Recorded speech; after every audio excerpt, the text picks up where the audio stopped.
Looking live there in Wilkes-Barre, Scranton, Pennsylvania. Matthew Alvarez here at Right Side Broadcasting Network. Obviously awaiting President Trump to take the stage. We will go to that as soon as he does. We do want to give a shout out to Dave and Linda watching from Opelika, Alabama.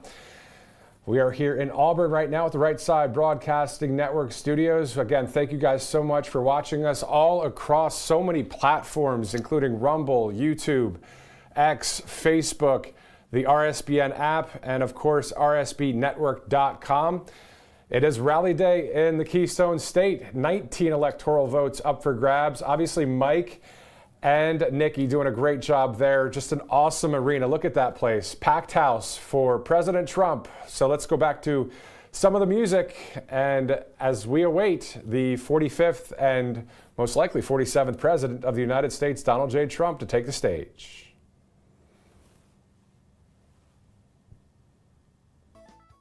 I hope that you are as excited as we all are in this incredible arena here in Wilkes-Barre, Pennsylvania, where it is filled to capacity. All the seats are full. You know, it's shameful when some of the other networks are showing what was happening 2 hours ago before the stadium was full, because people were at concession stands or the restrooms or walking around or on the line or going through security. Right now, I'm looking around the stadium. I'll post it later. You can follow my page and you can look at RSBN's pages. You'll see every seat is full all the way to the tippy top. We are packed in here. I believe that the capacity is 10,000, and we are not so far off from there. I'll tell you, the only seats that are empty are the ones that are reserved behind the media, where you have no vision at all, and it's saved for press. So otherwise, it is packed.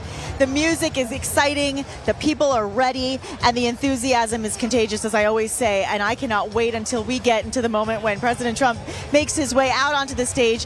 This place is going to go nuts. So, we are still awaiting the arrival of President Donald Trump any minute now. I know that his motorcade, from what I just overheard, was a little bit delayed. There's a lot of traffic in the area, as you can imagine, for a rally this size. We've got a 10,000-seat stadium that is packed to capacity. It is 100% filled. There are 0 seats left in the House as we await the arrival of hopefully the 47th President of the United States of America, President Donald Trump. We keep getting people coming, running out, throwing out hats. Really excited to see him. People are just absolutely thrilled to be here. We've got people dancing. You know, President Trump's playlist is going on and on with the music. It's a fantastic feeling to be here right now, as we see so many patriots, so many people who just want to see a change in this country.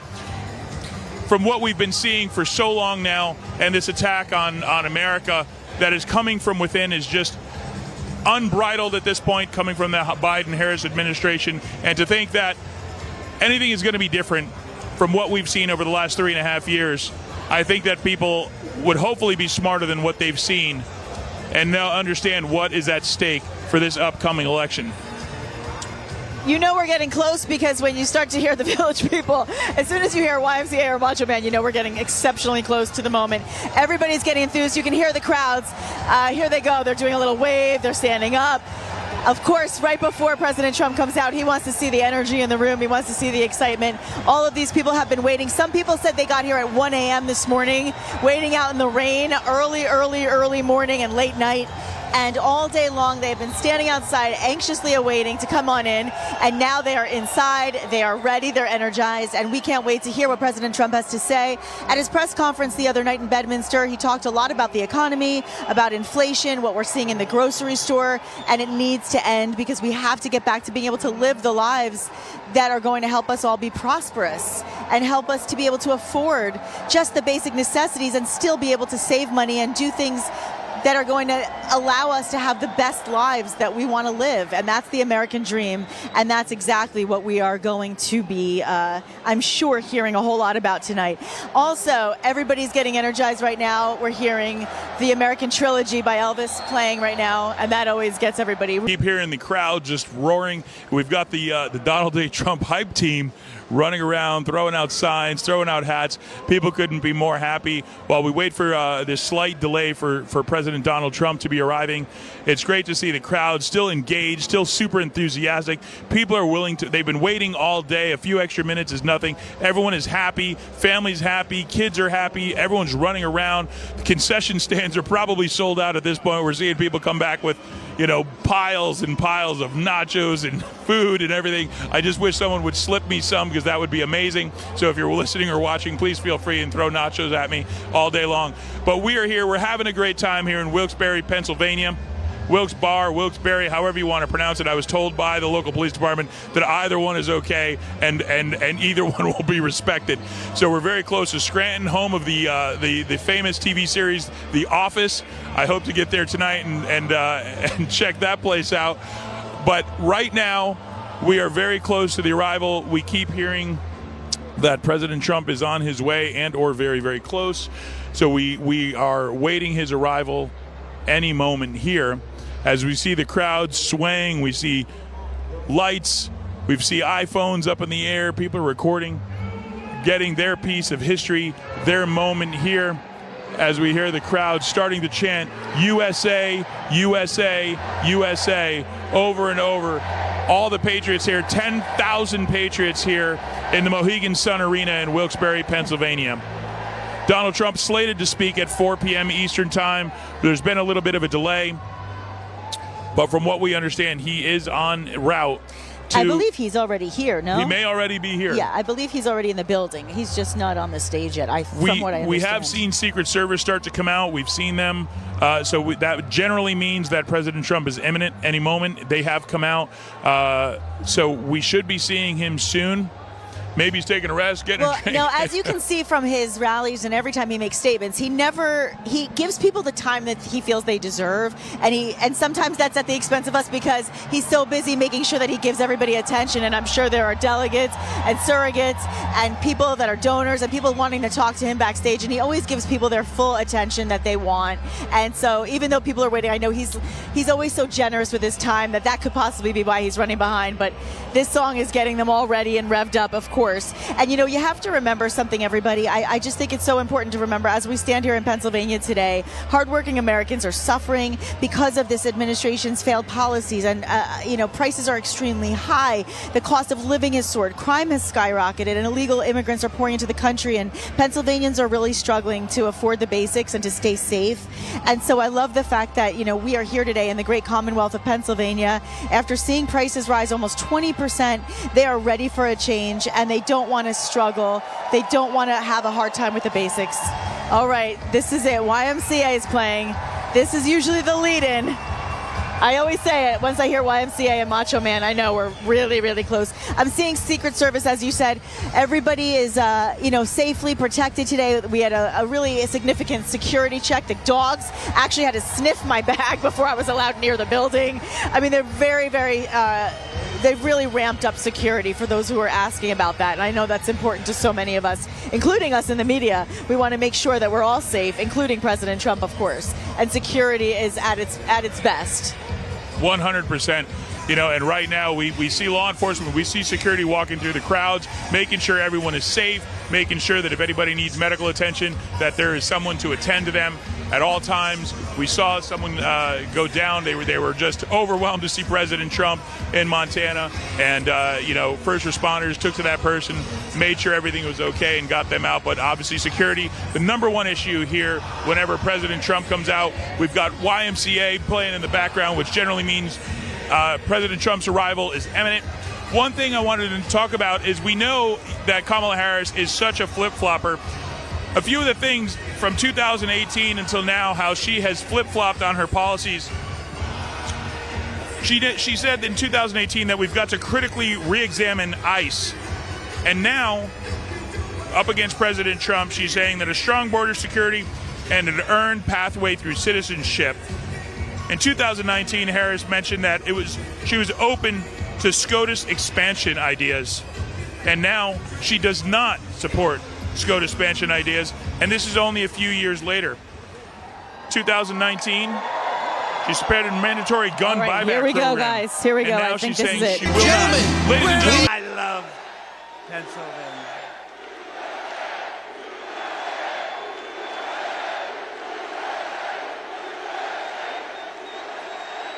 Thank you very much. Thank you.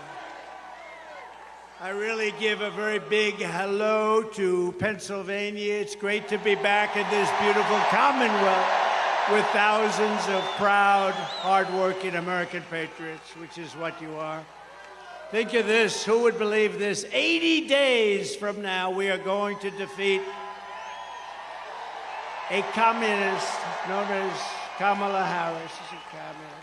Most radical left person ever to run for office. This is not what this country needs.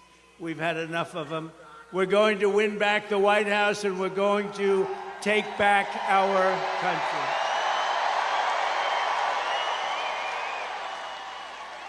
Kamala Harris is a super left liberal who ruined San Francisco, ruined California, and delivered a badly broken economy, a badly broken border, which gave us a dangerous world of chaos, death, and destruction. Just take a look at what's happening today.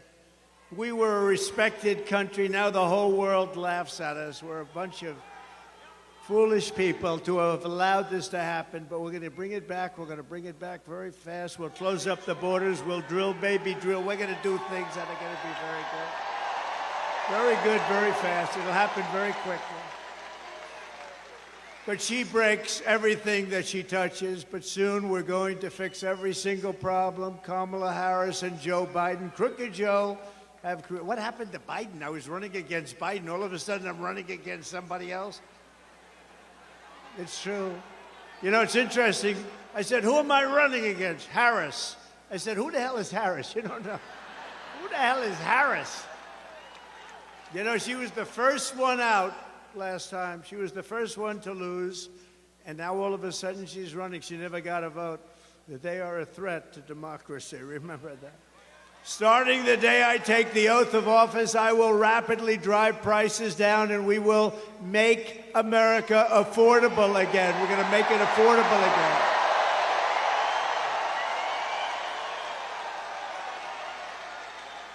Under Kamala Harris and Crooked Joe Biden, the American dream was dead, and it is dead. It's dead as a doornail. They'll never bring it back unless we win.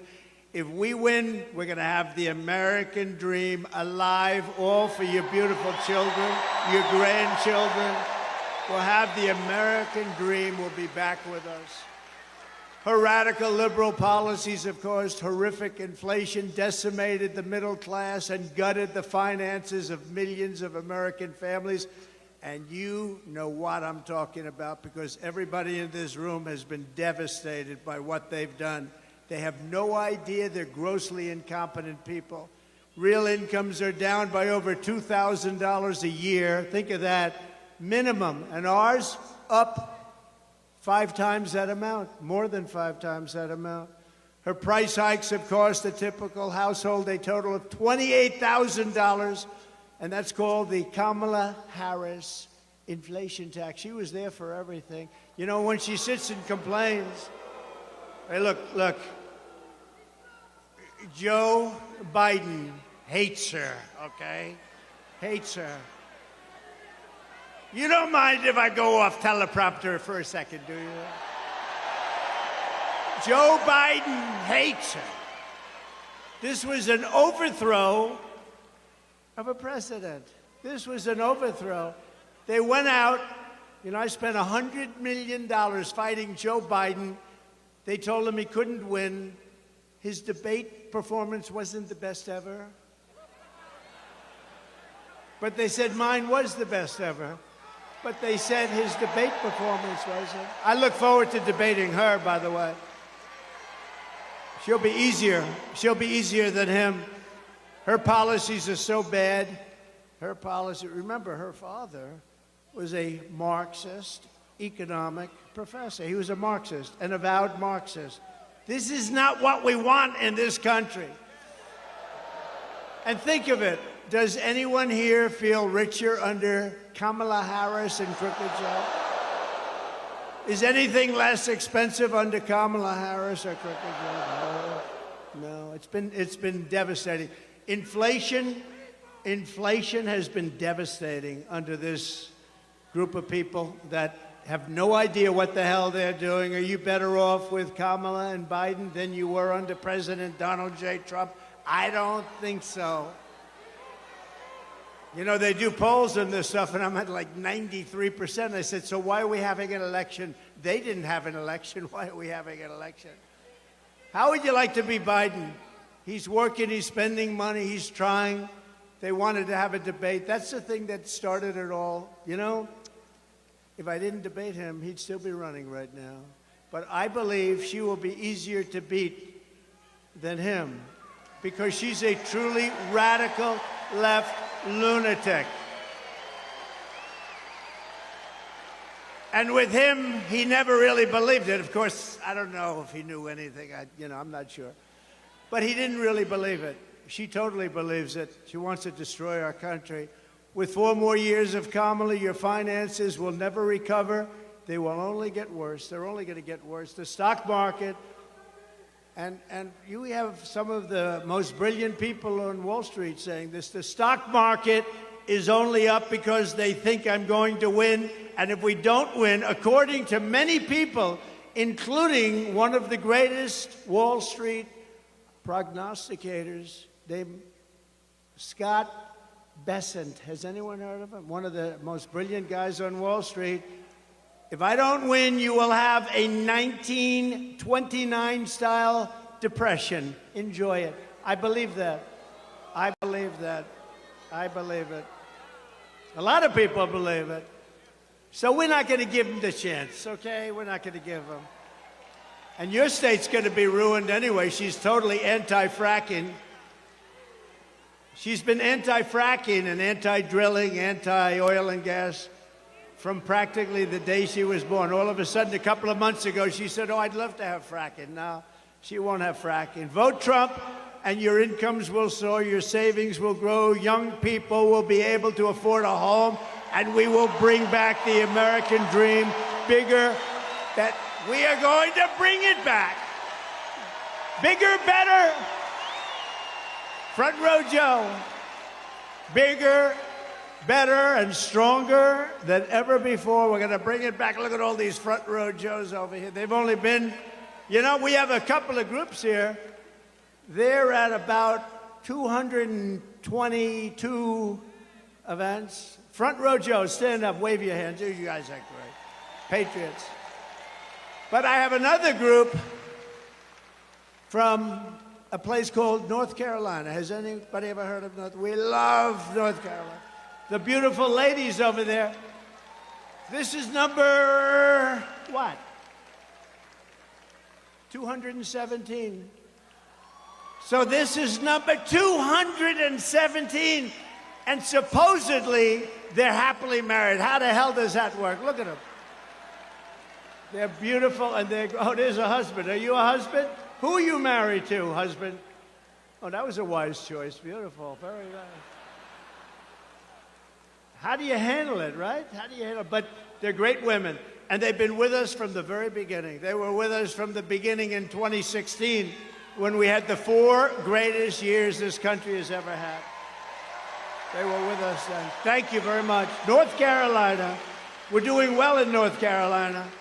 Thank you, darling. It's nice to not have to travel to California and other places, right?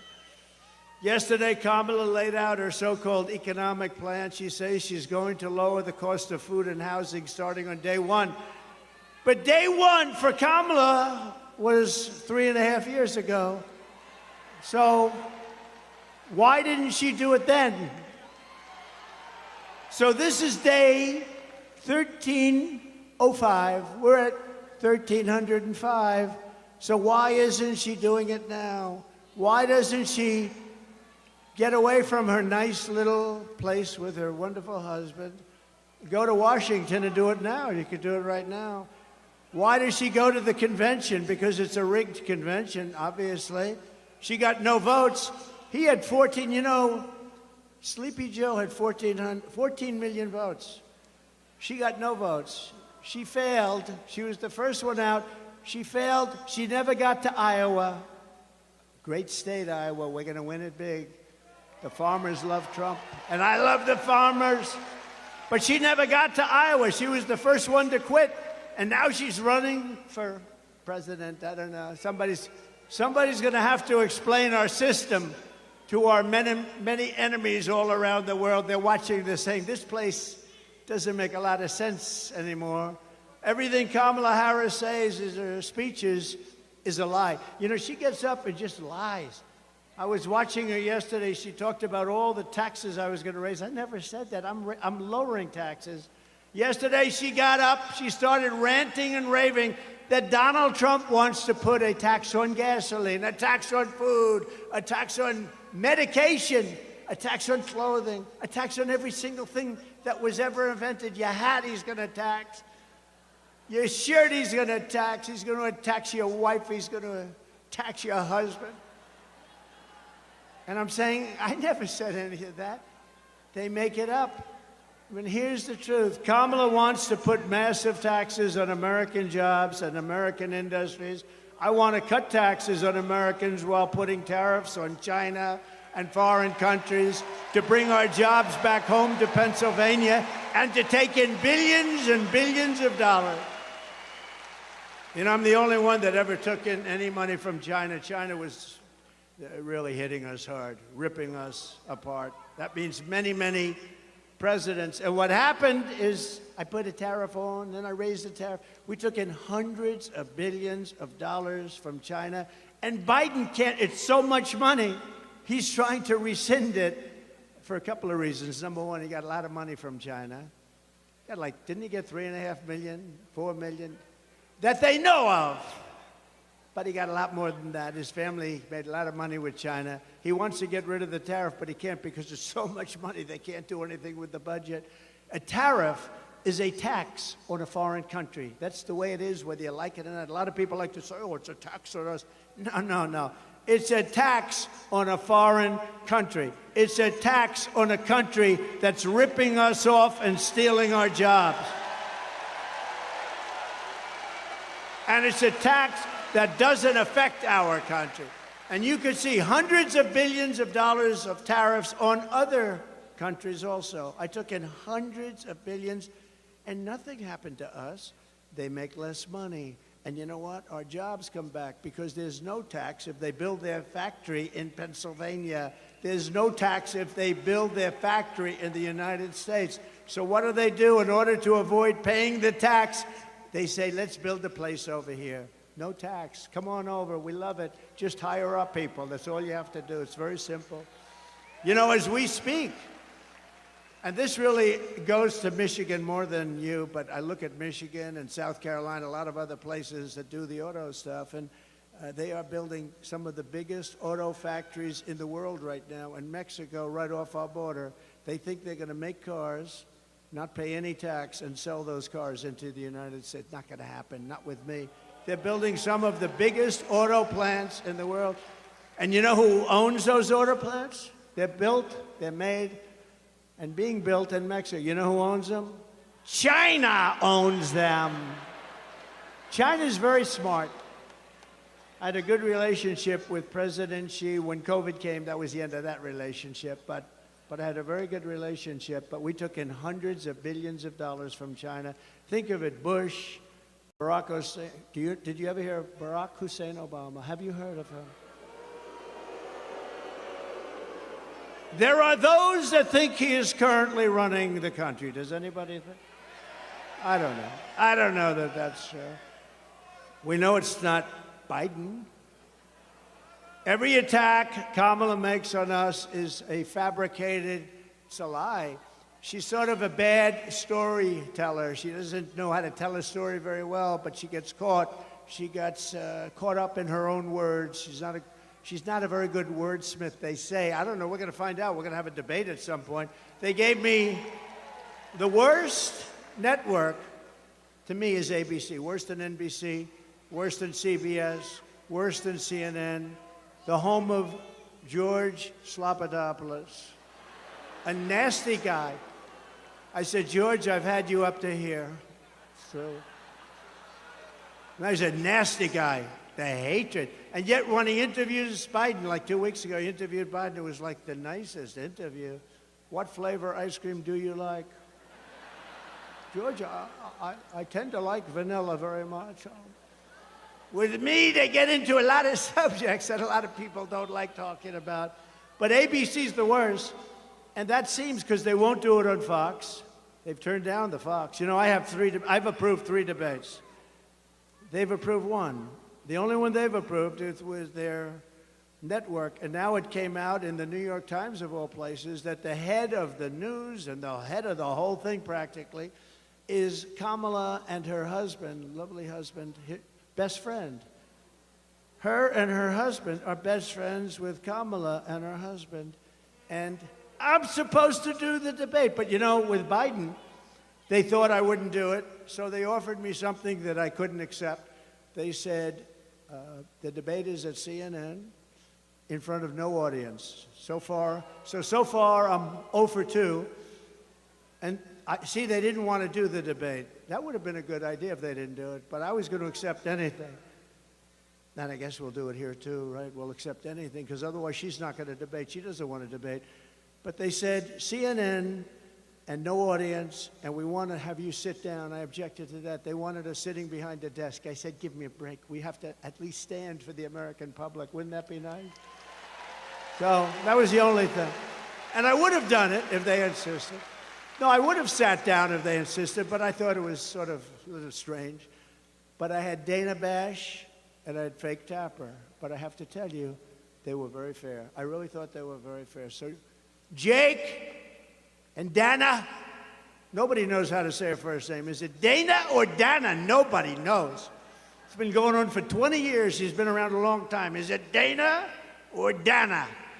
And now the fake news will say, Trump didn't know how to pronounce her first name. She doesn't know how to pronounce it. But look, but Dana and Jake, I used to call him Fake Tapper. Now I call him Jake Tapper because he treated us very fairly, and so did Dana.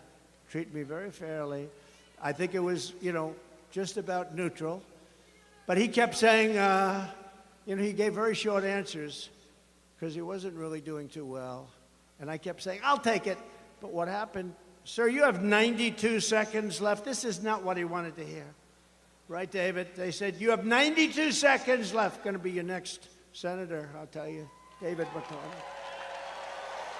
I hope you can vote for him. I hope you vote for him. I hope you vote for him. He's a great gentleman, great hero, actually, in many ways. He's a great guy. But so they gave me this thing, and they assumed I was going to turn it down. So I have the wrong network. I have the wrong anchors. I have no audience. I like an audience. I love people, you know. It's oftentimes a mistake. Everything was wrong. So what we'll do is we'll offer him this thing that he can't accept. He won't accept it. And then we'll say, Trump didn't accept the debate. He's afraid to negotiate against Biden because Biden's so sharp. You know, he's so sharp. He's sharp like a razor. So, but I surprised them. I said, I'll take it. I'll take it. And people said, are you crazy? I said, look, it's the only way you're going to debate. If we do anything else, they're not going to accept it. And these people are the same way. They offered me, we were supposed to have Fox on September 4th, and they said, no. I accepted it. I don't even know what's going to happen because I've accepted it. They haven't. So maybe they show up, maybe they don't. But I think it's sort of on for September 4th, but I don't think they're going to come. And then we go and we do the debate with ABC. ABC, again, I call it ABC fake news. So bad. They're so bad. They're so dishonest, in my opinion, very dishonest people. But I find them to be the worst. And I'm a professional at this, you know, because I watch who treats me the worst. Now, NBC is horrible. CBS is horrible. They're all horrible. These are horrible human beings. But who treats me the worst? ABC fake news treats me the worst. And that's where they want it, where her best friend, it just came out the other day, nobody told anybody about this, is the head of the whole deal, right? But I'll probably say, I'll take it. because you know what? They're not gonna do a debate. But just remember, these are phony, fake, disgusting people that hate our country. Remember that.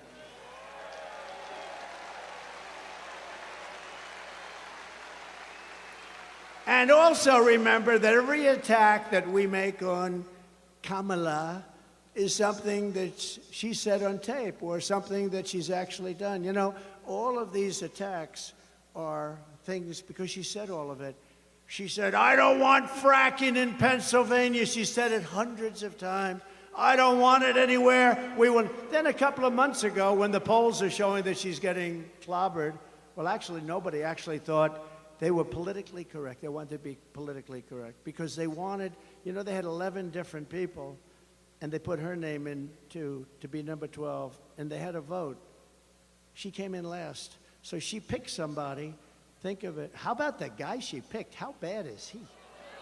Right? How bad is that guy? David, where did these people come from?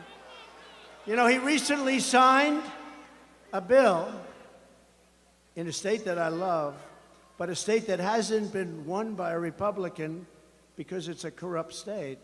But the people are not corrupt. The people are great. Since 1972 has it been won. Think of that. And I thought we won it twice. I said, there's no way we lose Minnesota.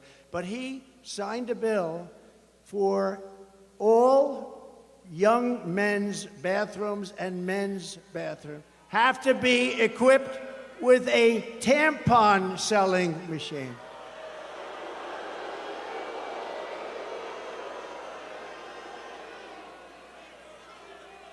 And she turned down your governor.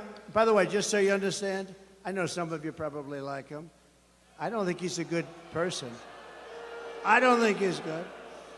I don't think he's good.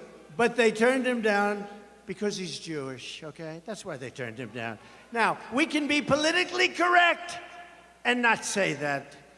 I could say, well, they turned him down for various reasons. No, no. They turned him down because he's Jewish. That's why they turned him down. And I'll tell you this, any Jewish person that votes for her or a Democrat has to go out and have their head examined. Because if you see what's happening with Israel and Jewish people right now, there has never been a more dangerous time since the Holocaust. If you happen to be Jewish in America, there's never been anything like it. I'm seeing things, I can't even believe it. And we want to bring about unity and peace and everything else. It looks like they're going to have nothing but riots out there in Chicago. It's really a sad thing, but they turned him down for that reason, and they turned him down for a couple of other reasons too, but the primary reason was that he's Jewish. And you don't think I know what goes on in their campaign? I know it well. I know it very well. She's a nation wrecker who is more liberal than crazy Bernie Sanders. You know crazy Bernie? He's pretty bad, right? She is substantially more radicalized than crazy Bernie. You cannot have her as your president. She ruined San Francisco. She ruined the state of California. You know, she was the district attorney and she was the attorney general of the state. I heard the other day, and this isn't anything, I'm just saying, they'll say he was rambling. I don't ramble. I'm a really smart guy, you know, really smart. I don't ramble. But the other day, anytime I hit too hard, they say he was rambling. Rambling. You know, I get up and I make a speech. I go for sometimes 2 hours, 2.5 hours, because, you know, people are waiting outside for 3 days, 4 days. You guys were waiting out there for a long time. Front row Joes are waiting out. I don't know how you guys do it. And I feel I have an obligation to speak and speak in a certain way and speak a little bit longer. You know, how would you like it? A guy's waiting with his family for 3.5, 4 days. They have a tent, and the tent is set up. They have hundreds of them, and they wait. And then I walk in, speak for 15 minutes, and leave. I don't know, somehow. Would that be okay, North Carolina? I don't think so, right? They want me to speak all day. You know, when I leave, I did one 2 hours and 15 minutes, and I'm leaving, and they're screaming, no, sir, more. We want to hear more. I said, I can't speak more. What the hell else am I going to say? Our country's going to hell. That's all I can say. We're a nation in decline. You know, we were talking about that before. My phrases are copied so much, right? I use the term oftentimes in closing, we are a nation in decline. We are a failed nation. And I think it's a beautiful phrase, although I don't like the topic very much. I don't like what it represents, but there's a certain beauty. All of a sudden, all of these candidates, including Republicans, are saying we are a nation in decline. We are a failing nation. And I say, you know, what the hell do they have to copy me for, right? But they have a lot of words that they copy. Many of our words, we were in the plane before coming in, and our people said, we went through a list. I think we're going to release a list. Let's release it. But so many of our phrases they copy. I should be, really, that should be a nice thing, not an insult. But crazy Bernie Sanders has said a lot of things, and one of the things he's arguing about is who's more liberal. And after about 2 minutes, he gave up. He said, this woman is nuts. Look, people say, be nice. Have you heard her laugh? That is the laugh of a crazy person. That is the laugh of a crazy. It's the laugh of a lunatic. Have you heard it? You know, they prohibited her. They prohibited her for laughing. I've been waiting for her to laugh because as soon as she laughs, the election's over. But we're winning by a lot in Pennsylvania. I think the fracking got her. The fracking got her. But she has been prohibited from laughing. You know, she used to do an interview. She, who the hell laughs at an interview like that? You know, I'm interviewed all the time. I may smile. I mean, they're asking you questions about things that it's not really it's not like a comedy club. And she'd break out. That's one of the reasons she refuses to do interviews, I think, because she laughs. It's so horrible. No, it's so horrible. But, you know, she hasn't done an interview like in 30 days or something like that. And I do one every day. If I pass, I just did one backstage. I just did one backstage with a very good reporter. But you're supposed to, don't you sort of have an obligation? You know, you're running. They're going to try, this is her form of the basement.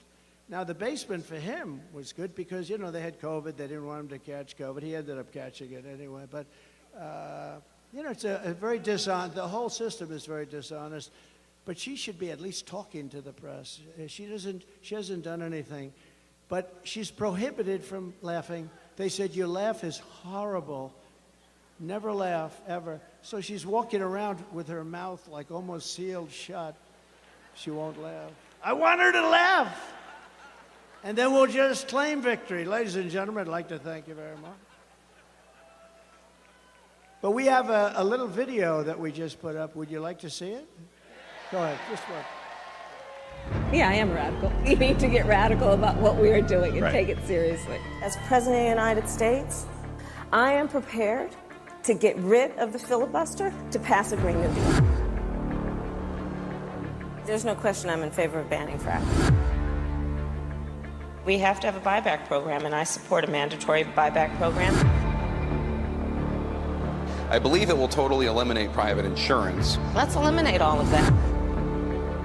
But would you support changing the dietary guidelines? Yes. You know, the food pyramid. What would people Yes. Yes. to reduce red meat specifically? Yes, I would. Raise your hand if your government plan would provide coverage for undocumented immigrants. Where do you stand on defund the police? This whole movement is about rightly saying we need to take a look at these budgets. Harris asserted that ICE is perceived as the modern-day Ku Klux Klan. Are you aware that there's a perception? I see no. Are you aware that there's a perception? That puts ICE in the same category as the KKK. Is that what you're asking me? I see no parallel. I'm not finished. I see none. And yeah, I am radical. We need to get radical about what we are doing.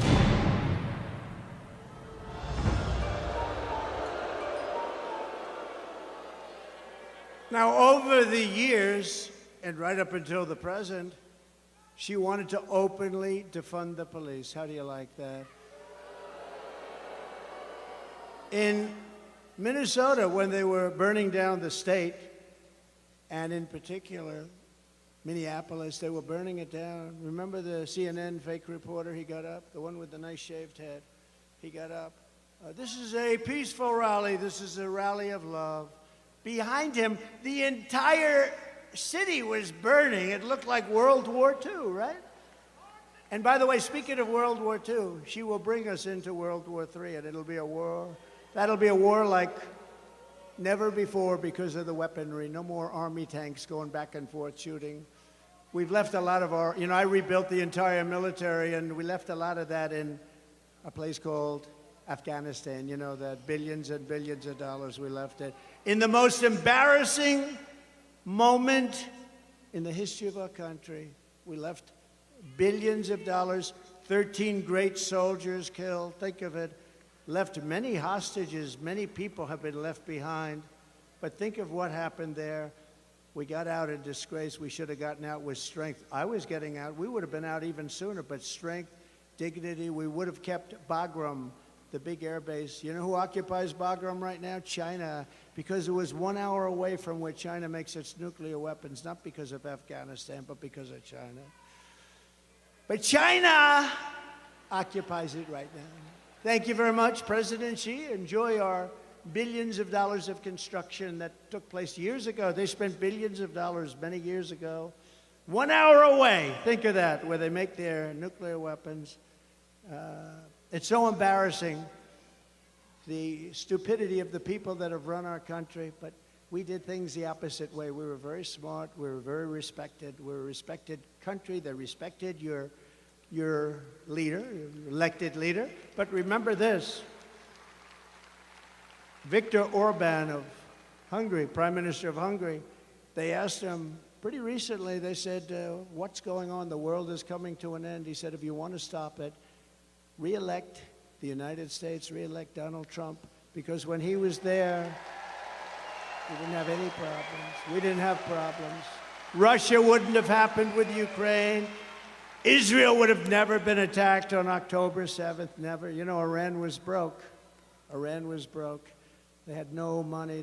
I told China, you buy oil from them, you can't deal with us. I told that to many countries, anybody that dealt there, so they didn't buy oil. Oil's the whole thing, the big deal. And they were broke. Now they have $300 billion. Think of it. They have $300 billion now. They have plenty of money. We're run by stupid people, and we have to change it. Oh, we're not going to have a country left. We're not going to have.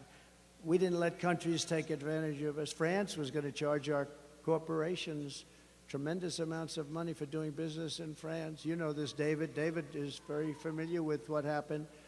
And I went to my people. I said, tell them we're not going to put up with it. They're not going to charge our companies because we want our companies to do well so they can employ people. It's sort of simple. I didn't even like a lot of the companies that they were dealing with. I should have said, oh, great, let them charge. What the hell do I care?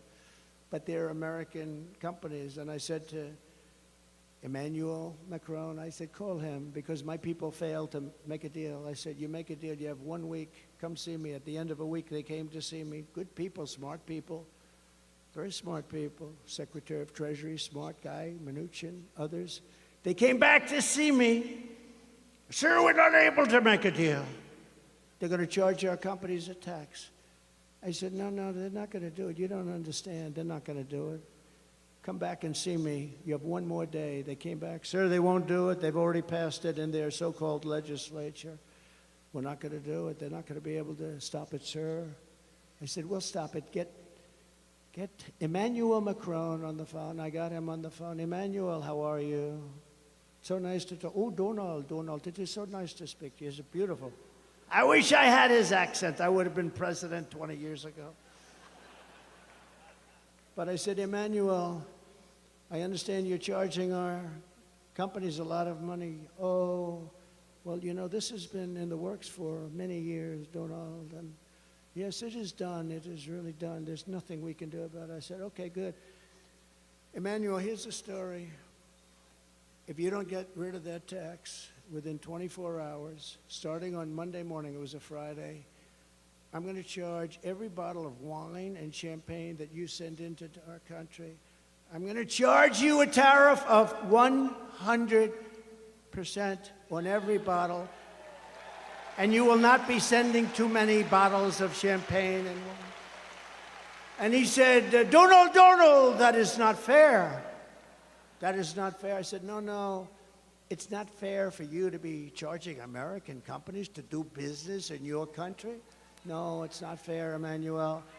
Emmanuel, get back to me in 5 minutes and let me know. He called me back in 2 minutes.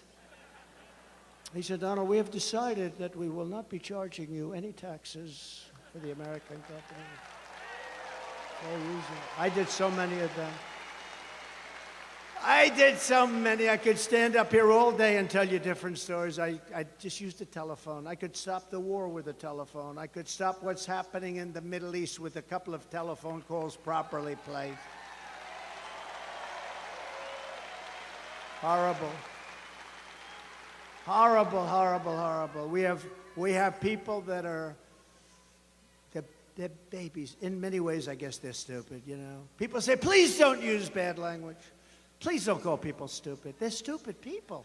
How else do you describe it? I want to use a different word, a more sophisticated word than stupid.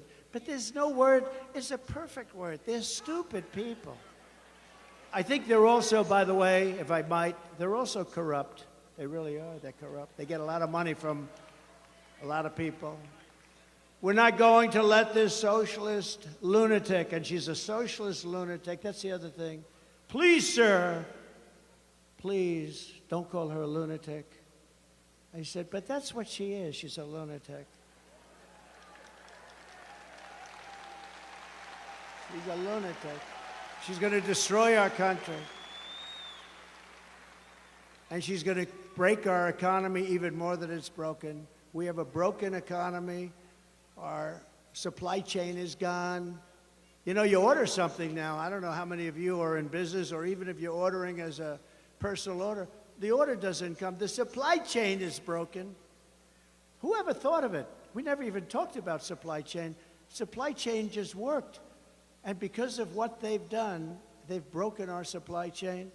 On election day, we're going to tell her that we've had enough. We said, Kamala, you are a horrible vice president. You're going to be a horrible president. We're not going to take it anymore. Kamala, you're fired. Get out of there. You're fired.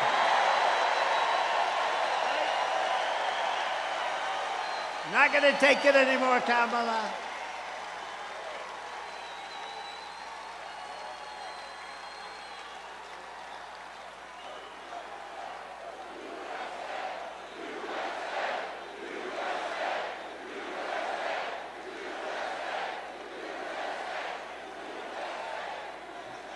We're not going to take it anymore. We have a country to save. And how about the fake news? Oh, look at them all back there. Look at all those cameras. Look at all those cameras. Wow. Look at all those cameras, all those fake writers. Look at them. I mean, Time magazine, think of this. Time magazine doesn't have a picture of her. They have this unbelievable artist drawing her. And I said, is that Sophia Loren? I couldn't. Who might that be? Is that Elizabeth Taylor? They say she was a beautiful woman. Who is it? It's so beautiful. Drawing. It's a drawing. They took a lot of pictures. It didn't work out, so they hired a sketch artist. I said, I'm sure, they must be celebrating the great life and times of the magnificently beautiful Sophia Loren. And you're not allowed to say this anymore. You know, David, don't ever get caught in this trap, David, please. Don't ever call a woman beautiful, because that'll be the end of your political career. Please. I want to make your life much easier, David. By the way, he's also got a great wife, I have to say. He's got a great wife. But, you know, I mean, I read a so-called Republican who Ronald Reagan didn't like, by the way, and she didn't like him, but she got credit for being this Reagan speechwriter. Highly overrated. I don't know anything about her. I don't know her. Treats me badly, but that's okay. She called it wrong. She's called it wrong now for about 8 years. But she said one thing that got me. She said, Kamala has one big advantage. She's a very beautiful woman. She's a beautiful woman. So I decided to go back and reread the clause. I'm not saying he's, but I say that I am much better looking than her. I think I'm much better. Much better. I'm a better looking person than Kamala. No, I couldn't believe it. She said, you know, I had never heard that one. They said, no, her biggest advantage is that she's a beautiful woman. I'm going, huh. I never thought of that. I'm better looking than she is. In her speech yesterday, Kamala went full communist. You heard that? She went full communist. She wants to destroy our country. After causing catastrophic inflation, Comrade Kamala announced that she wants to institute socialist price controls. You saw that. Never worked before, never ever worked. This is the Maduro plan, Venezuela. Maduro plan of like the old Soviet Union. They tried it. How did the Soviet Union work out? It became Russia, a smaller version. It was a smaller version. It will cause rationing, hunger, and skyrocketing prices, just like their Inflation Reduction Act caused, one of the great scams of all time. They got it approved with a beautiful name, Inflation Reduction, because inflation under their system has been so bad. It's gone up much more than 50%. You know, they say 30, 40, 50, much more. People are being devastated. They're being devastated. But it's gone way up, way up. And they made a big mistake. Yesterday in her speech, I think she said, I had to play it back. You know, I love the playback controls you have nowadays. They used to call it TiVo. Now they have TiVo. I think it's the single greatest invention. It's better than television, because television would drive you crazy if you couldn't do a playback, right? Now I can play back. I heard the statement, and I heard that statement that she made, and I said, you know, she made a statement yesterday that from her time in office, essentially, prices have gone up by 50%, something like. I said, did she just say that? I said, that speechwriter is going to be fired. In fact, we took that section and we actually made a commercial on it, and we got the best commercial of the week, and we didn't do anything. We just played her back. But here's the problem. The things that she said yesterday don't work. They have never worked. They've never been used many times before in many other countries. They've never worked. They've just never worked. They've been used oftentimes, many countries, and in every single event, it ruined those countries. It's a communist system. It's what her father, a Marxist, he was a Marxist, it's what her father taught her from a young girl growing up. She's promising to hand out things she can't deliver. She can never deliver them. She'll never get them approved. Just like when she and Crooked Joe tried to give away student debt. Remember, she wanted to pay. How did that work out? Not too good. The students are saying, I love him because of student debt, but he got rejected. And this will be rejected even more so, because what they're doing is a communist takeover of our country. Her plan is very dangerous because it may sound good politically, and that's the problem.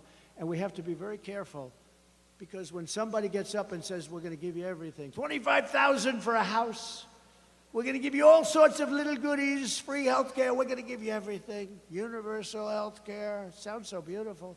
And I told my people, you got to be very careful. I told the Republican Party, you have to be very careful. She's given all this away, and somebody that really isn't into it, you know, we're largely, even groups like this, we're into it. We think about it all the time. We want to take back our country. We want to save our country. When somebody's giving, and you understand how bad this stuff is. This is communist, this is Marxist, this is fascist. But you know what? It's dangerous, because she's saying that she's going to give away things that she'll never be able to get approved. She wants to increase the number of justices on the United States Supreme Court to 27. 27. I used to hear she was going up to 11. And then I heard it was 13, but then they said that's an unlucky number, so they went to 15. Yesterday, for the first time, I heard 27. We'll have to rebuild the entire Supreme Court because they won't have enough room for the judges. They won't have enough. And by the way, how courageous were our justices of the United States Supreme Court? What they did, they're saving our country. They're actually saving our country.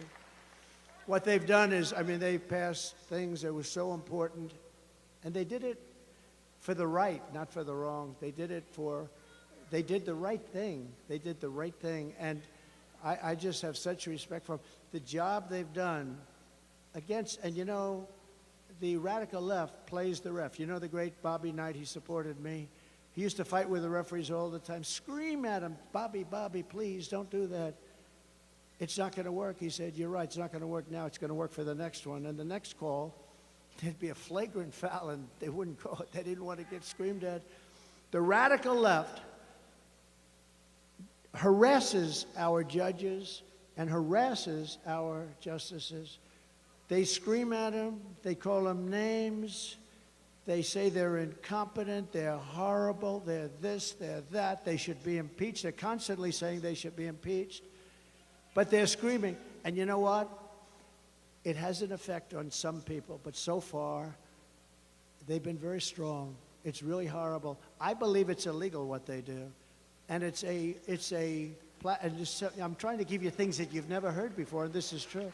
I believe they are playing the ref. They're constantly criticizing some of our greatest justices and a lot of great judges. You know, I kept hearing so much about the Florida case because, you know, they weaponized our system, our government totally weaponized it. First time it's ever happened. And they said, my biggest case is in Florida. And we had a very brilliant, I don't know the judge, but a fair and very brilliant judge who took tremendous abuse. Would have been so easy for her to just rule against me. But she didn't do that. She threw out the whole case. It was thrown out. That was a big case. And I have such respect for her. Because she is, in fact, brilliant. But they were hitting her so hard. She's going too slow. She's that. She should be removed immediately from office. These people are horrible. I really think it's illegal what they do with judges and justices.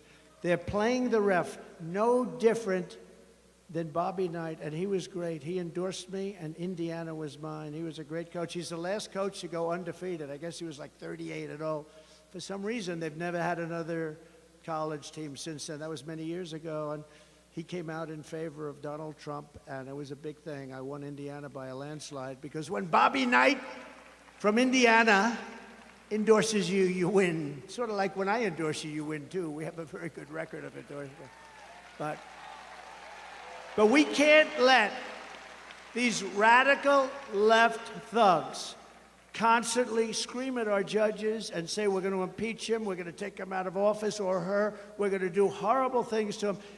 Continuous. When you heard Schumer get up on the stairs of the courthouse, Supreme Court, and talk about, Kavanaugh, we're going to get you, Kavanaugh, we're going to hit you, or whatever the hell he said. If a mobster said that, they'd be put in jail immediately. He frankly should have been put in jail, or certainly spoken to very strongly. He got lucky. He got lucky. He had a couple of guys that didn't want to do it, and I understand that also, but he got lucky. But you know, we can't let him do that, and I just want to pay my respect to the judges that have suffered abuse at the hands of the radical left lunatics, and I really admire them for being, because you know what? All they have to do to end it is rule against me or whatever it is. If they say, Trump, you're guilty.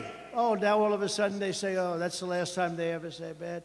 But they can't do it because these people have weaponized the Justice Department, including local DAs and local attorney generals and Fani, you know, Fani spelled F-A-N-I. My name is Fani, F-A-N-I. I don't figure it. She put a little French accent on the word with her lover Wade, right? Lover Wade, we call him, lover boy Wade. She hired him, paid him almost $1 million because of his great knowledge of the law. He never did it before. With us today is Daniel Campos, a pilot in Venezuela who now lives in Pennsylvania. Great gentleman. Daniel came to tell us what you think of Kamala Harris leading our country into socialism. We're being led into socialism, but the socialism will be short-lived. It's going into communism. If you would have told me, and if you remember many times during State of the Union, I would say, we will never have a socialist country, and everybody would applaud. But I was right, because we're really, I think, skipping socialism. We're going into communism. When they weaponize our government like this, that's what they do in third world countries. That's what they do in South American horror shows. That's what they do in banana republics. They've weaponized it, but I believe ours is even more corrupt. The New York court system is totally corrupt. They use the state and the city to go after me. They take top people in the Department of Justice and put them in the Attorney General. Letitia James, she campaigned on, I will get Trump. And they then go there, and then they go into the Manhattan DA's office. They use Hillary Clinton's lawyer and the Democrats' law firm to leave the firm and go into the DA's office in order to prosecute Donald Trump, free of charge. They're not going to charge. Then he writes a book. This guy writes a book before the thing even went anywhere. And in the book, he said, I do it for free. It's so great. These are corrupt people, and we have to call them out. So remember the term, playing the ref with our judges and our justices should be punishable by very serious fines and beyond that. But I'd like to ask, because we're into that whole system, and I'd like to call up Daniel, please come up and tell us about your experience in living in a country that went very, very bad, went radical left, and the experience has not been good. Please come up. Thank you. Hi, Daniel.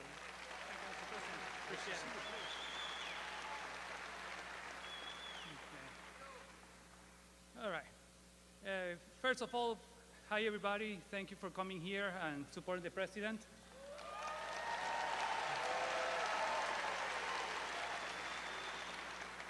I'm gonna say the first part of the speech, well, of my story in English, then I'm gonna repeat it in Spanish in order to allow our Latino voters to understand and hear what the situation is going on.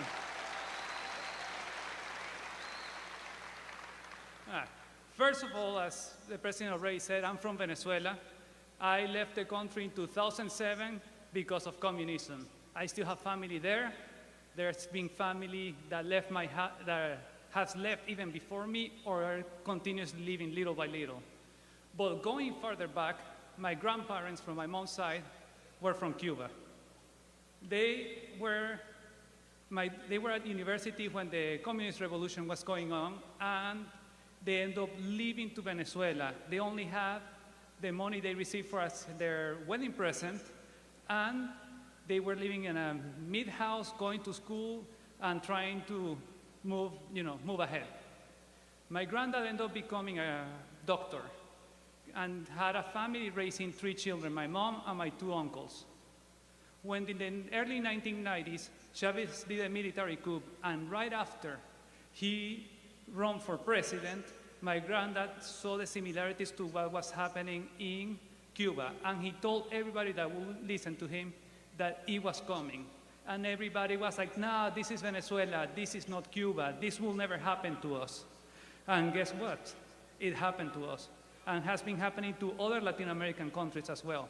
So when they tell you here, it will never happen, that's not true. We lived it, now here we are. So in 2007, we ended up leaving because the socialists and the government started changing the education system to make it more like the Cuban education system. It might ring a bell to what's going on here as well.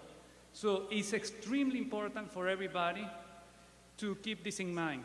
And if you don't mind, I'm going to switch to Spanish for our Latino speakers. Thank you. Para todos los latinoamericanos, gracias por venir aquí y soportar al presidente Trump. Es importante que entendamos que lo que ha pasado en nuestros países en Latinoamérica puede pasar aquí.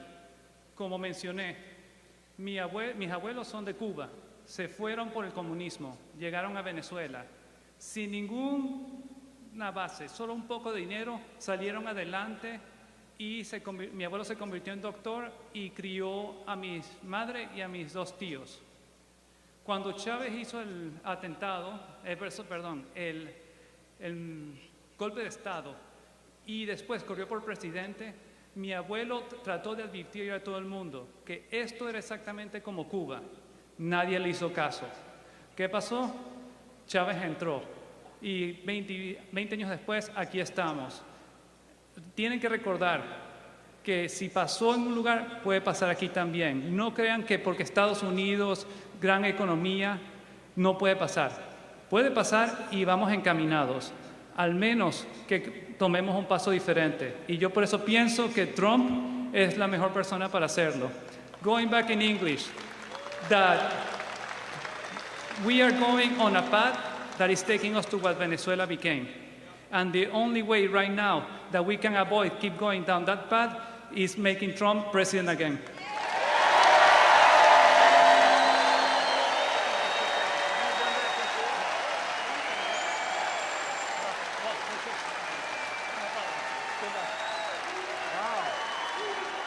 Great.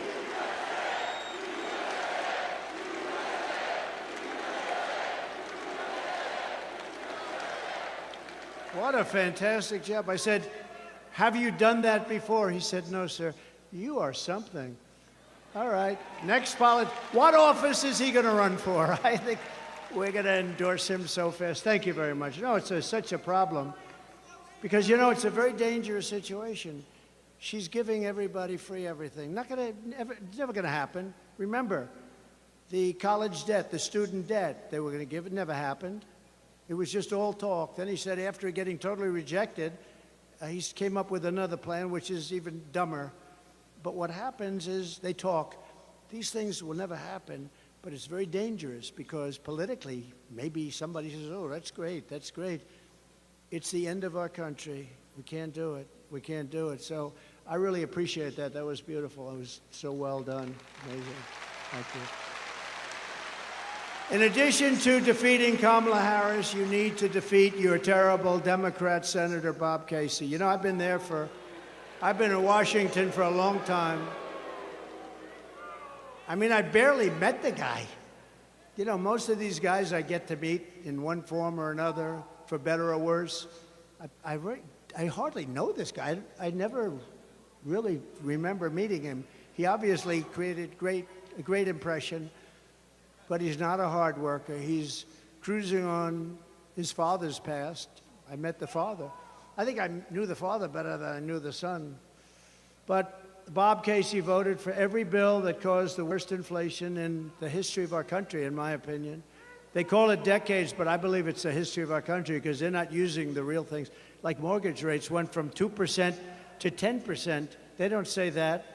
That's inflation. They don't say that. And you can't get any money at 10% either. We had it down to 2 and 2.4, 2.5%. And now you can't get the money at 10%. They don't have any money. He voted to open borders and the war on Pennsylvania energy. You know, Bob Casey voted against all of this stuff, against your state. But you don't know it because, you know, you have other jobs. You're not watching Bob Casey. That's why you need to fire Bob Casey, and you have to elect a man named David McCormick for the U.S. Senate.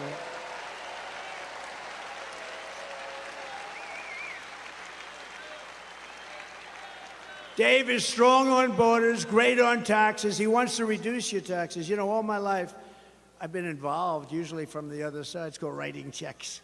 But I've been involved. I've made lots of contributions to politicians all my life. And politicians always talked about, we will lower your taxes. That's all they talked about is lowering taxes. This is the only group I've ever seen where they say, we are going to increase your taxes. I've never heard of it before. And by 4 times, I gave you the biggest tax cut in the history of our country. And bigger than the Reagan tax cuts. And they expire in a few months, and they want to not renew them. If that's the case, you're going to pay 4 times the tax that you're paying right now. And then they, on top of that, want to increase your taxes. to pay for the Green New Scam. You know what the Green New Scam is? The oceans will rise 1/8 of an inch over the next 400 years. But they don't talk about a madman that's building nuclear missiles right now. That's your real global warming. It's not this. Your global warming is war. Your global warming is going to be nuclear weapons. Nobody talks about that. They don't ever mention it, but they talk about an ocean that's rising, which will give you slightly more beachfront property if it happens. Now think of it. But they don't talk about somebody that's got very evil intentions. Look at Iran. I stopped them from building a nuclear weapon, but this guy is going to give it up. He's going to give it up. So David McCormick, and I've known him for a long time. He's an amazing man, a tremendous education, tremendous military background, and he's a very strong guy, and he loves the state. I really hope you give him a chance. It's not easy, and I was just talking to him. You know, a guy's been in office for years. He's done nothing. He's done nothing. In that way, it's good, but in another way, it's tough because, you know, you've seen his name a little bit. You don't even see his name. Most people don't even know. If you ask who are the senators, they may choose the one that didn't do so well in a debate, but won, right? He didn't do too well in a debate. I wonder who did worse in the debate, Biden or him? I think maybe Biden did. I think, actually, he's made more sense than a lot of other people over the last few months, in all fairness. He actually has. I commend him on that. But nobody knows about Casey. Nobody knows about him, even though he's been there for years. His father was there for years. I just want to ask, it's very important because we want to turn our country around. We need to get great representation, even beyond the presidency. And this is a dead seat. It's a seat that voted with this group of people, Barack Hussein Obama and Biden, and her, because she was a part of it. You know, she's now trying to claim that she has nothing to do with Biden. She had nothing to do with the administration. They put him on. Now, maybe they change it, because I said this a couple of days ago. Usually when I say something, they immediately change it, so I can't say it anymore. But they gave him speaking on Monday night. Now, maybe have they changed it? I don't think so. Monday night is considered on a convention Death Valley. It's Death Valley because people aren't watching Monday night. So they deposed a president. It was a coup of a president. This was a coup. Nancy Pelosi, crazy Nancy. She's crazy as a bedbug. Crazy Nancy went in and laid it out. And she never thought he was good because she's smart, cunning, nasty, mean, but she's crazy. And she went in and she said, "You're getting out." And he said, "No, I'm not. Only God will get me out," right? Isn't that what he said? Only God. And within about 24 hours, he announced that he was going to get out. And he won it. He went through a primary system. She didn't. He beat her in the primary. She ran along with 22 people. She ran. She was the first one out because she was no good. She was no good. And now she's running. And this is not what our country is all about. And he feels terrible, and he's a very angry man. I watched him yesterday. He's a very angry man. I think he hates them more than he hates Donald Trump, and that's hard to believe. I really do. He's an angry man, and he should be an angry man. They walked in, and they stole the presidency of the United States from him. Now, I think he was a terrible president. I think he was the worst president in the history of our country. I think that Jimmy Carter is the happiest man on earth today. He's not a young man, because Jimmy Carter's presidency was brilliant by comparison to this. But she was a big part of it, and she's going to be an even bigger part. Now she wants to give our whole country away. And just as Daniel and others have said, I mean, our country's going to die, and yet it's scary because she's given so much away. I mean, who's not going to vote to get some money for a house? It's never going to happen. It's trillions of dollars. It's never going to happen. But who's going to vote? I mean, people will maybe vote for this. I said before, it may be good politics, but it's going to destroy our country. The Washington Post, one of the most evil print journalism. They've lost a lot of people over the last couple of years. It's nasty. They came out with an editorial excoriating her. Actually, I spoke with Jeff Bezos just for the almost the first time. I met him once before, and he was so complimentary on the way we handled the horrible situation that took place recently, and I appreciated that. But we talked a little bit about the paper, and their radical left paper. They excoriated her in today's editorial, excoriated her. And I give the Washington Post tremendous credit. I believe the New York Times did or is about to do the same thing. But when they're going after somebody because they're far, far, it's not even left. Every single country that's done this, it's been done many times because it's so easy to say, I'm going to give you this, I'm going to give you that, we're going to put price controls on food. How do they do that? We're going to say the beans are going to cost this, cereal's going to cost. Does it work? And what happens is you end up with huge inflation and no product because you can't make it anymore because they lose money hand over fist. So it doesn't work. But it's scary because sometimes people vote for it because it sounds good. It sounds good, but it's really bad. We're going to give you tax cuts. We're going to give you additional tax cuts. We made our country wealthy. We made our country better than it had ever been before. And we did it. We did it. We had, the big difference is we had a man serving for 3.5 years with her at his side. And we had us, and prior, we did a great job on COVID, never got the credit. I got great credit for the economy, in all fairness to the fake news. I got great credit for the economy, great credit for the military. We defeated ISIS. We had no new wars. We rebuilt our military. Think of that.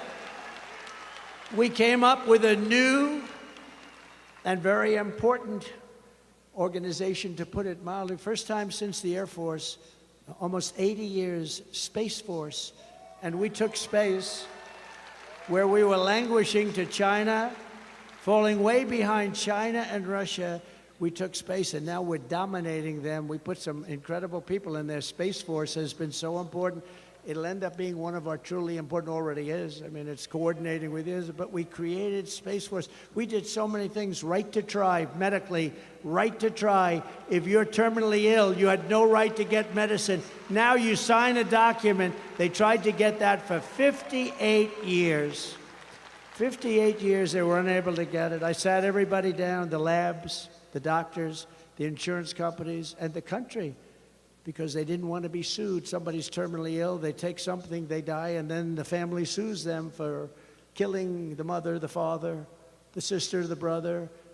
And I said, no, you're going to sign a document, and you're not going to sue anybody, but you're going to go home, and you're going to have the greatest drugs in the world that won't be approved for another 4 or 5 years, are terminally ill. And we have saved thousands and thousands of lives. Thousands. So we did a lot, and we have a lot of other things planned. Oh, by the way, all of that great work done. We have the greatest lab technicians, the greatest doctors, the greatest laboratories in the world. All of that under her system gets wiped out. They're close to a lot of great cures. I worked very hard on that. I also worked very hard on the FDA, getting them to bring it down, because it was going to take an average of 12 years to get something approved. I got it down to 5. I wanted to get it down to 2, but things have to happen. But we got it way, way down, and we came up with things. And we have thousands of people that are living today that were considered terminally ill just a short while ago. It's one of the things I'm most proud of. It's called Right to Try. And hopefully nobody in this room needs it. But if you do, you don't have to go to Asia. You don't have to go to Europe. Or if you have no money, you go home and you die. That's what happens. Mostly people don't have any hope. They go home and die. Now you have Right to Try, and thousands of people are living right now that would not be living. We're also pleased to be joined by a very special man, a friend of mine who's been a warrior from day one, Dan Muser, Congressman Dan Muser. Thank you, Dan. Great job. Mrs. Muser, thank you. What a great job. Thank you. Thank you both for being here. He's really been, no, I'm telling you, he's been fantastic. A man who would defend me a lot on fake news CNN, a former senator from your state who was your Commonwealth, who was frankly a very talented man. He was very good on television. He spent most of his time defending me. Rick Santorum, former senator. Rick, thank you very much. I appreciate the defense. Thank you. Former Congressman Fred Keller. Fred, thank you very much, Fred. You look good. You look good. He looks good. Pennsylvania Treasurer Stacey Garrity. Thank you, Stacey. Great job you're doing. The next congressman from Pennsylvania's 8th Congressional District, Rob Brenahan. Thank you, Rob. Good. Great primary win. That was a big primary. I endorsed him. Great job. That was a big win. Candidate for the 7th Congressional District, Ryan McKenzie. Ryan, thank you. Congratulations. A man who we picked because, unlike a lot of states, including this one, we were leading by a lot, and then all of a sudden, a miracle happened. We had another miracle happen about 4 weeks ago, too. But this was a big miracle, and they found millions of votes. They found a lot of votes. But they didn't do that in North Carolina, where he was the head of the Republican Party. And I said, who is that guy? His name is Michael Whatley, and we appointed him the head of the RNC, the Republican National Committee. And he is doing a fantastic job. Really, really a great job. Thank you very much. He's going to keep their cheating down to a minimum, right? Maybe nothing, but, we know them better. They won't stop. They won't stop.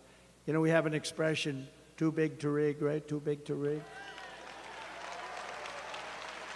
And we're leading by a lot, even though we now have to run against somebody. Think of it, I spend $100 million? Now I have to run against somebody else. Is that fair? I think they should reimburse me for the $100 million. Who wants to collect? Does anybody want to go and collect? I'll get Front Row Joe to collect. The mayor, who's really a wonderful man, by the way. Mr. Mayor, it was good meeting you. Carl Curran. Thank you, Carl. Thank you very much. Thank you, Carl. Good man. New York's Broome County DA, Paul Battisti. Paul Battisti. Thank you, Paul. Thank you. Good job you're doing. I wish you were in Manhattan. It would be very... We could use a good one in Manhattan. And Lackawanna County Commissioner Chris Shermack. Chris? Thank you, Chris. Thank you, Chris. Good job. On my first day back in the Oval Office, I will immediately sign an executive order directing every cabinet secretary and agency head to use every power we have to drive prices down. But we're going to drive them down in a capitalist way, not in a communist way. At the center of this effort will be to end Kamala's war on American energy, and we will drill, baby, drill. We're going to get your energy prices down.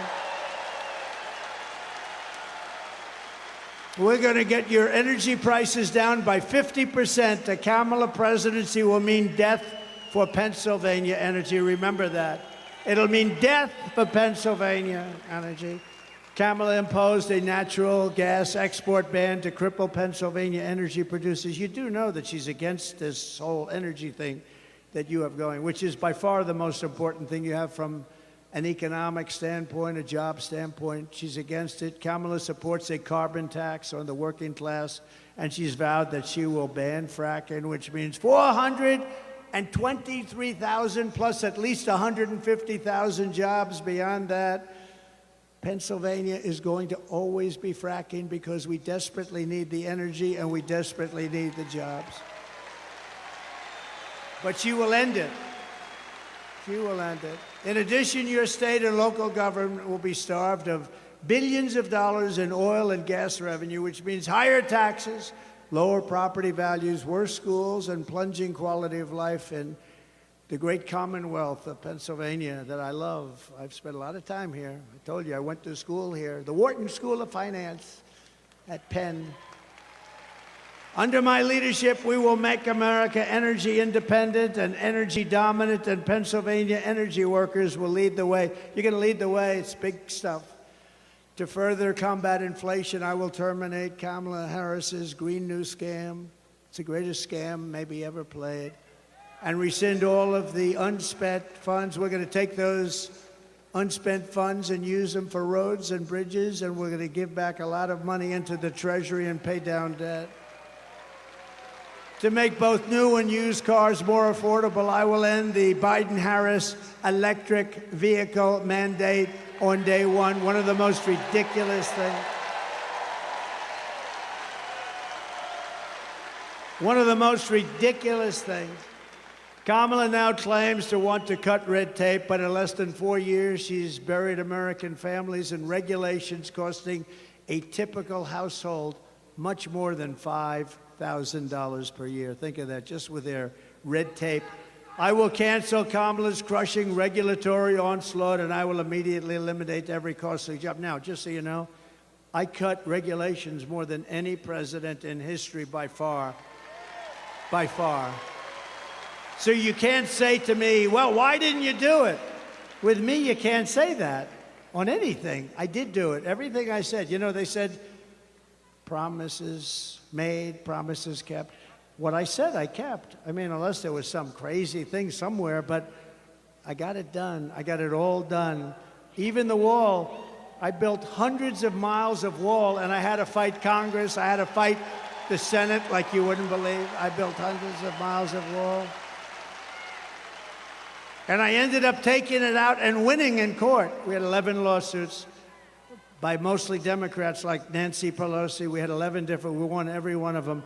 But think of it. I built the wall. I said, I'm taking it out of the military because our country's being invaded. This is an invasion of our country. And we built hundreds of miles of wall. Then we built and had made an extra 200 miles that we were going to use to expand it further than I ever said. And it was made and ready to be installed, and we had a rigged election.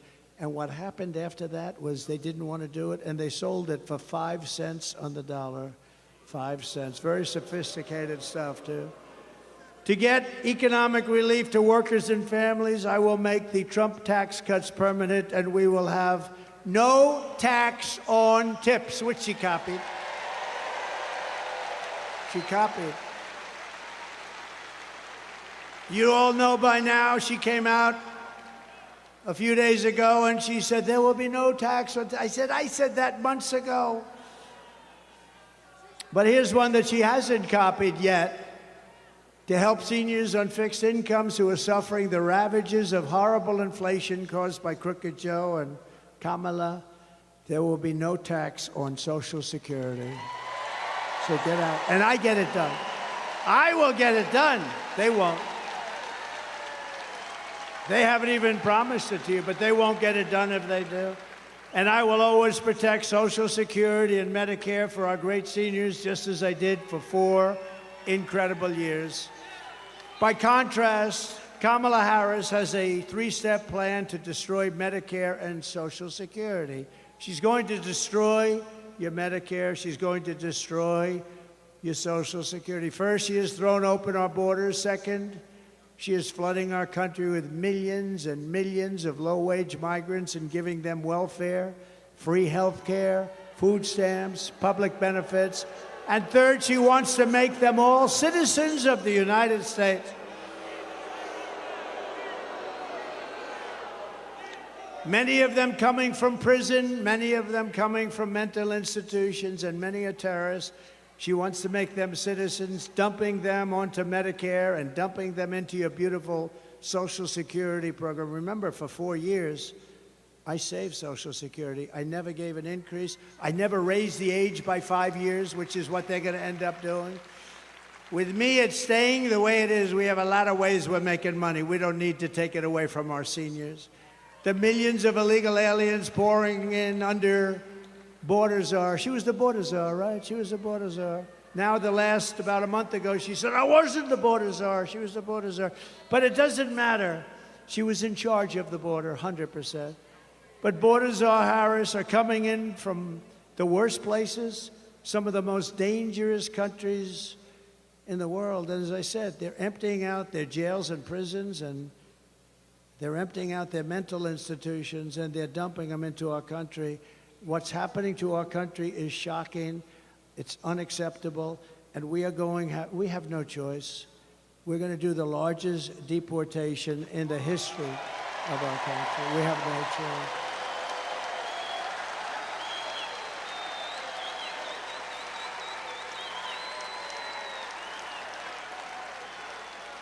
Just this week in Coney Island, 2 Kamala migrants were arrested for the rape of a 46-year-old woman, throwing her to the ground and raping her with a knife to her throat. She thought they were going to kill her. She said they weren't looking to rape me, they were looking to kill me. And it was a terrible thing. One of them had previously been arrested for raping another woman at a migrant shelter. But he was shielded from deportation by New York City sanctuary laws, which Kamala Harris strongly supported and doesn't want to change. In Virginia, 3 weeks ago, a 54-year-old mother of 4 was leaving a 7-Eleven when she noticed an illegal alien trying to steal her car. When she tried to stop him, he ran her down and left her dead on the ground before going on to hit 2 more cars, killing 2 other drivers. And in May, the leader of a Peruvian gang known as Los Killers was released from Border Patrol custody and set free into America. And Kamala's direct orders, she said, set him free! Meanwhile, he was wanted for 23 murders in Peru.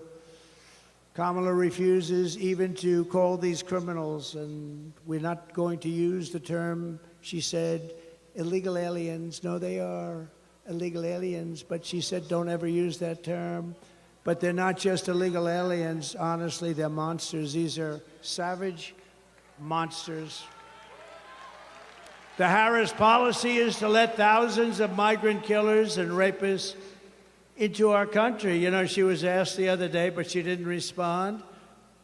We have detention centers where we have some of the worst criminals in the world in those detention centers from other countries, and not just South America. They come from Africa, they come from Asia, they come from the Middle East, they come from countries that are seriously crime-ridden.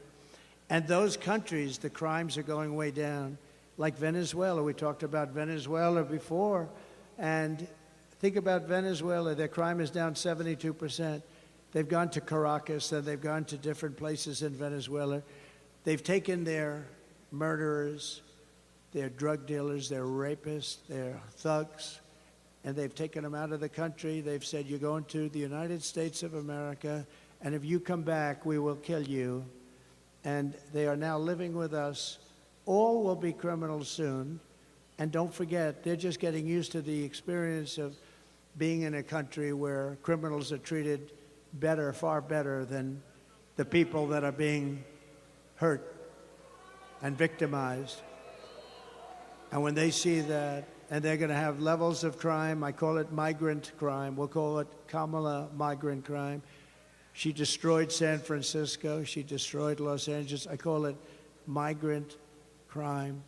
She had something that she went with. You're not a criminal. It's a very minor offense if you steal anything from a store that's less than $950. Did you know that? So guys are walking into stores with, they walk into stores with a calculator.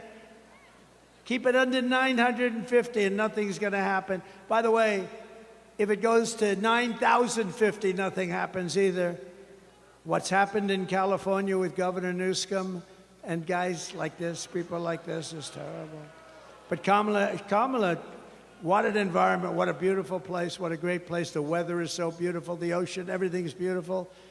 It's crime-ridden and horrible, and changes have to be made. The Trump policy is to keep these savage criminals the hell out of our country. They're going to be out of our country. If Kamala wins, you will have mass amnesty and citizenship for all. She wants to give all of these people citizenship. In Venezuela, their crime is down 72%. In other countries all over the world, their crime is way down. And in our country, wait till you see the real numbers, because they're not counting migrant crime, which is going to make our crime look like baby stuff. If I win, you will have the largest operation of police to take care of us. They have to take care of us. They want to take care of us. They want to do their job. As Border Patrol wants to do their job. And it's going to start on Inauguration Day, January 20th, 2025. It's going to start immediately. They want to do their job, and we don't let them. And if they do their job, and if they're a little bit strong about doing their job, they're dealing with a lot of very tough people. They take away their pension. They take away their job. They lose their family. They lose their house. They lose everything. They end up in squalor. And we're not going to do that. We're going to defend our great local police and law enforcement in general. We're going to defend them. We're going to defend them because we want them to protect us. And we're going to need them much more than ever before, because the criminals pouring into our country by the millions. I believe the real number is over 20 million people. You don't hear that yet. 10 million, 12 million, 14, even if it was, it's still so many. But I believe the real number is over 20 million people. That's larger than New York State. Kamala Harris wants to eliminate private health insurance and give free taxpayer-funded health care to every single illegal alien in the country. They want to give... And then you wonder, why do they come up? You know why they come up? Because guys like Newscomb and others are saying, come to our country, we'll give you health care. You know what they're doing to your school system is incredible. People are taking the seats of your children. Your children can't go to school, and you have people taking their seats that don't speak a word of English, come from a foreign country, and your kids aren't getting educated. Your kids are not getting educated. They're considered like secondary citizens. And this is Kamala and Joe to a lesser extent. Look, Joe's lost. Forget him. By contrast, I'm going to keep the Affordable Care Act unless we can do something much better. We'll keep it, but we can do much better. It's too expensive for the people. They can't afford it. It's lousy health care. If we can do something better, we're working on it. If we can do something better, but we will never let anybody touch it unless we have something better. We're going to deliver lower prices, lower drug costs, and new options that will dramatically reduce the crushing burden on all American patients. And Kamala and Crooked Joe, they try and take credit for $35 insulin, but I was the one that did the $35 insulin, not them. Just kicked in during their administration. I remember a few years ago, I said, boy, oh boy. They said, sir, this will kick in over the next 2.5, 3 years. I said, what about now? You couldn't do it, just a process. I said, you know, I hope I win the presidency because I want to get credit for that. But, you know, he gets up there, oh, we got $35. I got it. Kamala Harris's Democrat Party is the party of health care for illegals. The Republican Party is the party of common sense. We really are the party of common sense, ultimately. So we will bring back our supply chains, and they've been so devastated. Our supply chains are devastated. You order something, and they say, sir, that'll be 4 months. And then 4 months comes up, and they say it's going to be another 4 months. It's stuck at sea. They have no idea where the hell it is. But we're going to bring them back from China and other foreign countries, ending costly supply chain disruptions, and they are really bad. They're as bad now as they were, but we get used to it. We're living like a third world country. Who thought? As we reduce burdens on domestic manufacturers, American workers will make our critical goods better and cheaper right here in the USA and right here in the Commonwealth of Pennsylvania. And I will, with David, revoke China's most favored nation's trade status. You know, they have a huge advantage because they are a growing nation. Well, we're a growing nation, too. We're a nation that is crippled. We are a horribly crippled nation. And China gets all of these advantages in trade because they consider themselves to be a growing nation. Well, we're a growing nation, too. And I did that already. I will pass what will be known as the Trump Reciprocal Trade Act. If China or any other country makes us pay 100 or 200% tariff, we will make them pay a reciprocal tariff of 100 or 200% right back. You hurt us, we hurt you. It's called an eye for an eye. I will also restore peace through strength, and I will prevent World War III from happening. We will stop it. You know, when crooked Hillary Clinton was running against me, she said, look at him, listen to him. He will start a war, a world war. We had no wars other than I defeated ISIS in its entirety, 100% of the ISIS caliber. Listen to his rhetoric. Listen to his horrible tone. I said that horrible tone is going to keep people from fighting us, and that's what happened. We had no wars. It's been 81 years since that happened for a president. No wars other than ending some wars that we're in and defeating ISIS.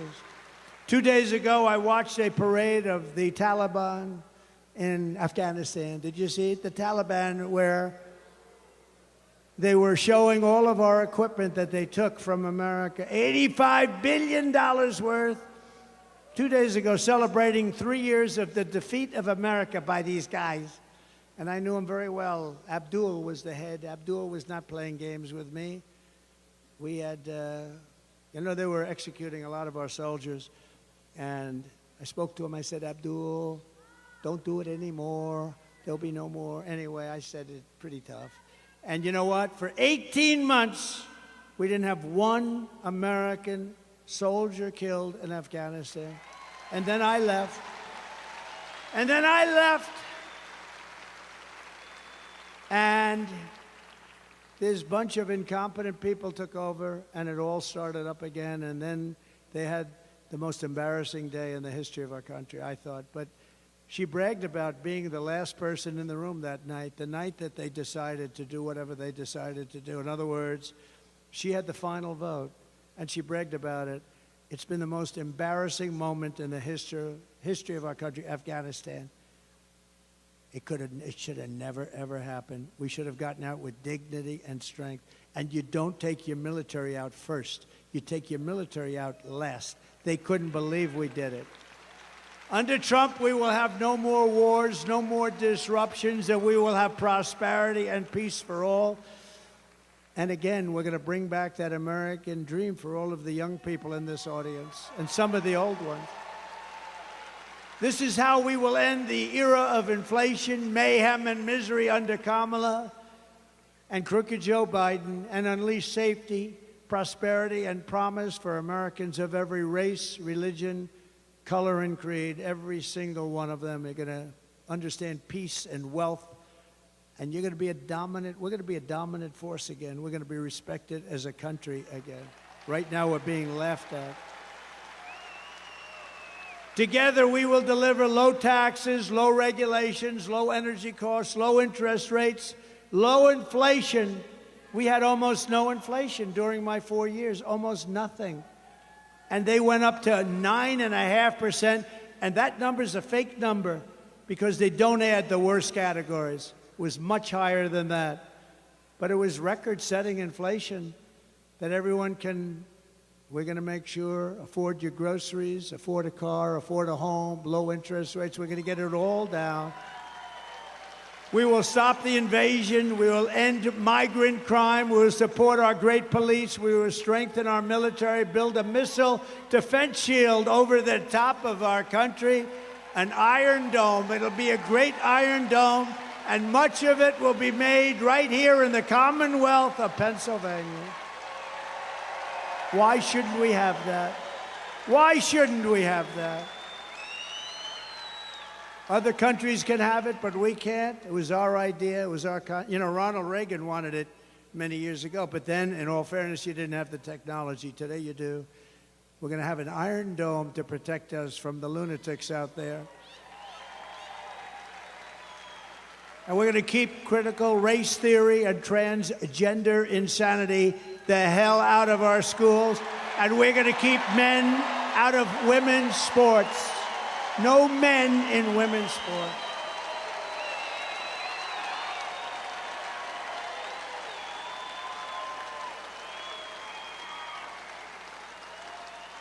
Did you see in the Olympics? They had two transitioned. They transitioned. They were men, they transitioned to women, and they were in the boxing. And a young Italian woman was boxing one of the transitioned men, and she got hit with a jab, just boom. A jab is not like the hard. This is the harder one, right? If you're right-handed, boom. And she backed up. She said, "What just hit me? I just got hit with a horse. What just hit me?" Think of that. Then he did it again, boom. And she said, "Okay, that's enough." 2 jabs. Then the other one, and by the way, he went on to easily win the gold medal. He just walked through everybody. He won the gold medal. Then there was another one, a transitioned man, and he also won the gold medal. He transitioned, and he won the gold medal very easily. So the 2 fighters won the gold medals very easily. And she came out, the Italian girl, beautiful girl, very good boxer. And she said, "Nobody's ever hit me like that." 2 jabs. She said, "I've never been hit." She just said, "That's enough, that's enough." It's crazy. It's so demeaning to women. How about the weightlifting? Hundreds of pounds more, hundreds. Records that haven't been broken in 18 years. 1/8 of an ounce here, 1/8 of an ounce, and they can't do it. You could do it. They can't do it. And a guy comes out, excuse me, a transitioned person. Ping. How much more is that? Oh, that's 128 pounds more. How crazy is this? Our country has gone crazy. And we're going to put it back on track. We are the party of common sense. We will defend the Second Amendment, restore free speech, and we will secure our elections. Everyone will prosper. Every family will thrive. We're going to be a thriving country again. And every day will be filled with joy, opportunity, and hope. Right now, it's filled with sorrow. It's sorrow. People are so embarrassed by what's happening to our country.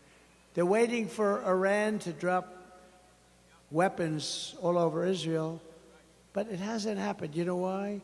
Because our country is willing to pay them billions and billions of dollars. How about where they negotiate? I had 58 people we negotiated and we didn't pay. 58 hostages I got out, 59 I think, and got them out even from North Korea, the toughest. Had a good relationship with Kim Jong-un, but I got them out. But you never pay, because once you pay, you gotta pay.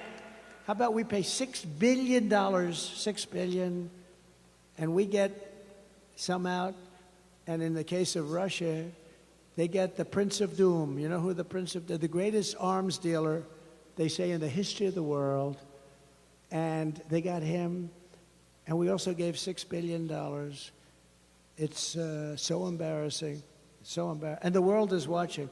And you know, when you pay $6 billion, all of a sudden people are going to be disappearing from the streets all over the place. And it's a very bad precedent is being set in many ways, including the weaponization of our government. You know, I could have done that with Hillary Clinton. And I said to myself, how would it look? We're trying to unify the country. How would it look if I had arrested and put in prison the wife of the President of the United States? I thought it was not good. And then they do that to me. They want to put me away. But you know what? I get indicted for you. To me, I'm just here. I'm just standing in their way. I said to them, fellas, you know, I was no fan of Hillary, but I said, how would it look if we put her in prison? We're going to put Hillary Clinton, the wife and a Secretary of State, we're going to put her in prison. But we never did this stuff. And then I came along. It's double standard. They do. They want to do it to me. So far, they've been very unsuccessful, but they would like to. We must defeat Kamala Harris, and we must stop her country-destroying liberal agenda, liberal like nobody's ever seen in the history of our country. So get your friends, get your family, register, volunteer, get out and vote for that guy right there, David. The radical left Democrats rigged the presidential election in 2020, and we're not going to allow them to rig the presidential election in 2024.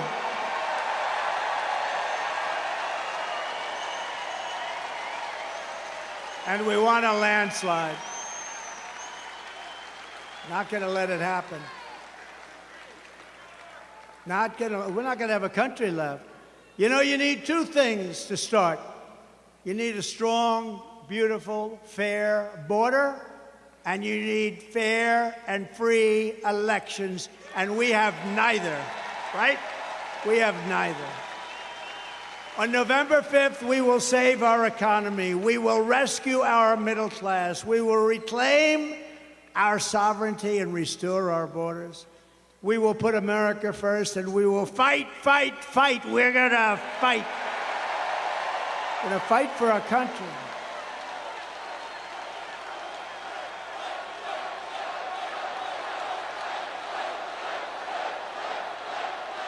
Thank you. Thank you. Thank you very much.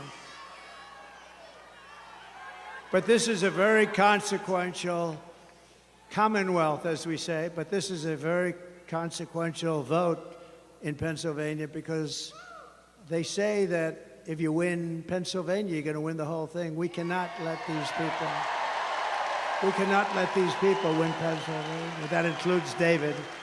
Can't let it happen. And together we will make America powerful again. We're going to make it powerful, powerful. We will make America wealthy again. We will make America strong again. We will make America proud again. We will make America safe again. We will make America free again. And we will make America great again. Thank you very much, Pennsylvania.